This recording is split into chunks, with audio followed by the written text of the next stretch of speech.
Pihak Suruhanjaya Komunikasi dan Multimedia Malaysia melihat jurang capaian internet di antara rakyat di kawasan bandar, luar bandar perlu dirapatkan. Memang payahlah untuk budak-budak sekolah sebab mesti pergi ke bandar untuk dapatkan line daripada mana-mana pencawang lah. Kami ada mencari kawasan tuition kan, tapi kebanyakannya agak jauh dari kawasan sinilah.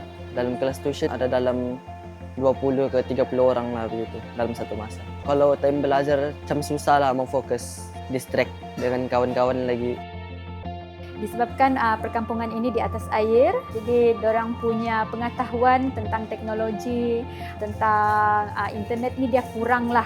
Jadi hadirnya Nadi ini dapat membantu mereka lah. Hanya dengan mendaftar sebagai ahli nadi secara percuma, mereka boleh menggunakan perkhidmatan yang ditawarkan di Nadi. Alhamdulillah Nadi sudah ada di SIM-SIM ini.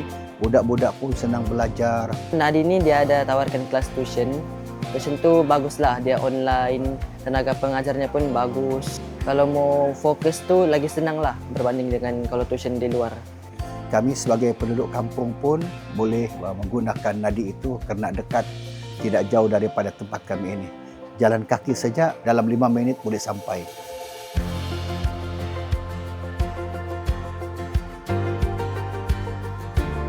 Selain daripada tuition, Nadi ni ada menawarkan banyak kemudahan. Contohnya macam kemudahan mau akses internet, cari maklumat tu lagi laju lah. Mau buat kerja sekolah pun makin senang lah. Petugas di Nadi pun peramah. Kalau ada masalah, orang cepat siap mau tolong.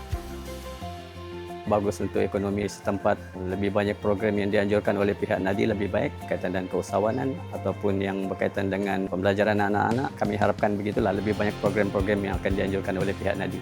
Nadi ini adalah nadi pertama yang mencapai kelajuan 1 gigabit per second.